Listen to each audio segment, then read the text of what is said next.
Praise the Lord, everyone. Today is December 4, 2024, as I share my video journal for today.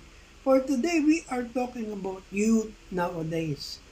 So, if your children are disobedient and has no respect to you as a parent, what you should do? So, you should remove everything, and a privilege of being a son or a daughter. Remove the money, food, and house. If you send them away, they will realize what are her privilege are. So it's a real talk that as parents, we have the tendency to give everything because we love our children so much. Remove the convenience to your children and let them earn them. The problem to our love with our children is unconditional. So kids nowadays are more disrespectful than the kids before. Kids before are more disciplined than kids today. Kaya nga, as what the Bible says in Deuteronomy chapter 21, verse 18 to 20, for the Bible said, if a man have a stubborn and rebellious son, which will not obey the voice of his father or his mother, and that when they have chastened him, will not hearken unto them, verse 19, and then shall his father and his mother lay hold on him and bring him unto the elders of the city, and unto the gate of his place. Verse 20, and they shall say unto the elders of his city, this our son is stubborn and rebellious. He will not obey our voice. He is glutton and a drunkard. Amen. So, it clearly says from Deuteronomy.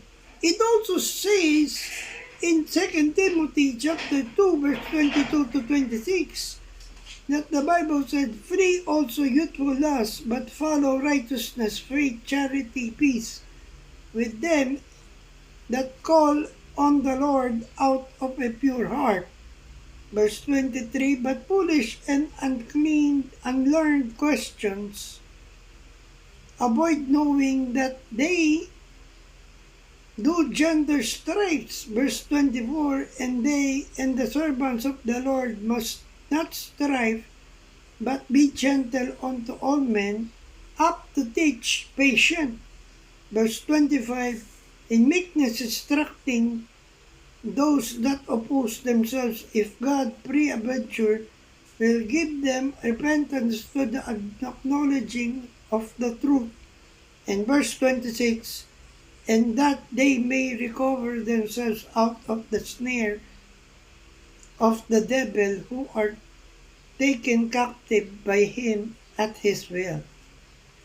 Amen.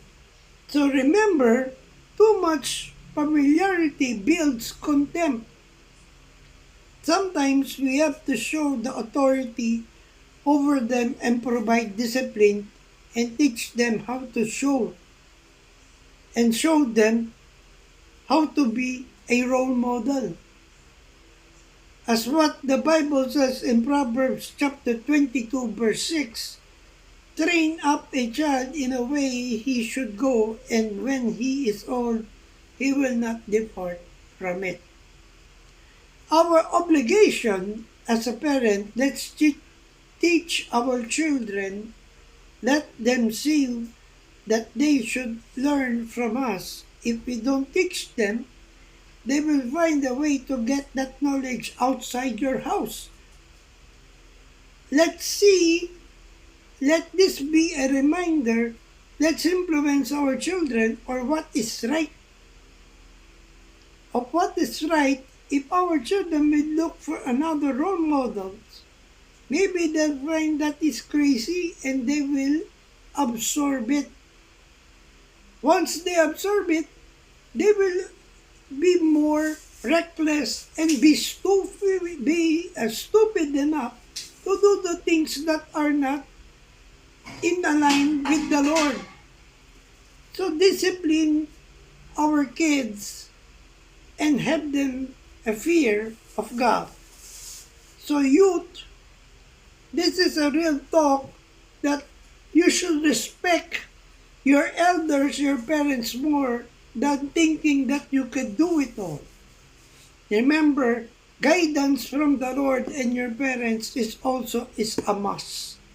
You cannot do everything even if you are intelligent enough and full of wisdom. If you are not respecting your parents, you will not go anywhere.